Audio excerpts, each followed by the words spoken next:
Hi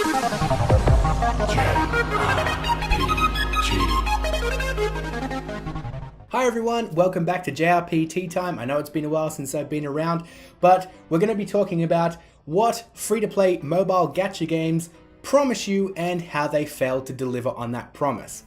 So straight up, what is a free-to-play mobile gacha game? I'll just do a quick rundown for those who don't know. Basically, it's a game like Dragon Ball Z Dokkan Battle or Fire Emblem Heroes or Final Fantasy Brave Exvius that you play through a story and you can summon characters from the series at random.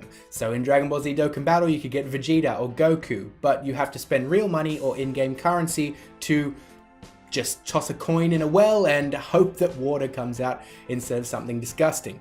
And what these games promise you is that you'll be able to summon your favorite characters and play with your favorite characters from the series. But it's not what they actually deliver. And it's not because of the randomness aspect. You know, you may never actually summon your favorite character, but even if you could 100% guarantee that you summon your favorite character from the series, it's probably not going to be the best character in the game, or it's probably not going to be a character that's any good. Because essentially what these companies give you at the end is a tier list of best heroes to worst heroes, and that's pretty much how it is. Every hero has stats and abilities that make them good or bad, or make them better than others. So essentially what they hand you is a big metagame of heroes from best to worst. And what you're then encouraged to do is summon the best characters, the strongest characters, not the characters you actually want to use. And you no longer look at them as characters, you look at them as stats and abilities and health pools and stuff like that. You don't actually end up seeing them as characters, and more often than not, you don't end up using the characters you originally thought you would. That's the problem with these mobile games. They all fail to deliver on the premise that you'll be able to play with your favorite characters. What can you really do to solve this problem? It's really difficult. You sort of have to go back and think of it in a different way. You can't really add something after the fact to fully alleviate it. Now this is something that Nintendo did with Fire Emblem Heroes. They have tried to fix that problem with something they called skill inheritance. And I actually can't believe that skill inheritance hasn't been added to other games or hasn't been done in other games prior to this one. It basically allows you to take some skills or some abilities, some spells from one character and put them onto another one. Now this can mean that your favorite character from the series could possibly be viable or strong or can compete with the strongest characters in the game because you've given them some skills that they were obviously lacking.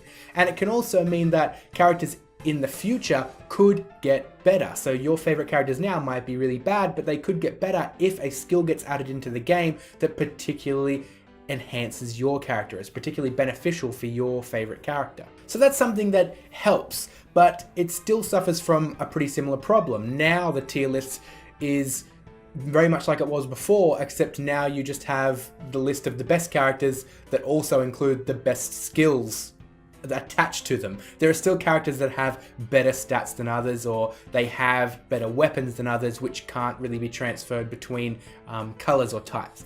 So this doesn't 100% alleviate the problem. Now, from what I understand of the upcoming Fate Grand Order, the Fate series mobile game coming up, it is a character gacha game, but it works differently to one we've ever had before. And I'm not 100% sure if this is how it works, but this is how I understand it now. So in mobile gacha games currently, you sort of summon random heroes and then you play through a set story. Yeah, so, you know, it's just, you can use the strongest characters, you try and get the strongest characters anyway, and you just play through a story that everybody else plays through. Doesn't matter based on character. But in Fate Grand Order, what actually happens is there is no standard story. You don't just summon 3 characters or 5 characters and just play through the story mode. What actually happens is you summon a character and then that character has its own story, its own scenario, its own story path. So you summon a character and then you play their story, and then you summon another character and you play their story. So this does in fact encourage you to get the characters that you enjoy to get your favorite characters from the series, because you're going to want to play your favorite character's story. That could be the solution, or at least a solution. I can't really come up with any others in my head as it stands. I can't think of a way. You sort of have to build it from the ground up, like this Fate Grand Order maybe. As I say, I'm not 100% sure if that's how it works, but it seems like a really good idea. There are 300 or so odd Fate characters in the game currently, and the reason that you want to keep summoning characters is to play more stories. Like, that's a really good incentive, because at the moment, free-to-play gacha games, all they do to encourage you to keep summoning heroes is making stronger and stronger heroes. So they just add a stronger and stronger hero every month that you can really go for. It's particularly annoying when these games have PvP aspects, because then it really does just encourage you to drop all the heroes that you actually like and and just try and summon the most powerful. Fate Grand Order may possibly fix that. And Fire Emblem Heroes maybe has fixed it a little bit, but it really is a big problem. It's why I at least drop off, like, you know, maybe a couple of weeks, a month after launch. I really don't play that many mobile games anymore, especially not the mobile gacha games, just because of how quickly my interest gets completely lost. But tell me, what do you guys think? If you still play a mobile game like this, a mobile gacha game, what keeps you motivated to keep playing? What keeps you in the game? And if you had played those games and you don't anymore, do you think a system like the Fate Grand Order system would be enough to sustain you? You know, if characters weren't stats anymore, they were actual tangible characters, not just stats. Let me know, guys, down in the comment section.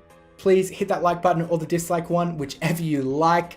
Subscribe to see more of me and everything I do. Follow me on social media. And look, guys, if you enjoy my videos, please check out my Patreon.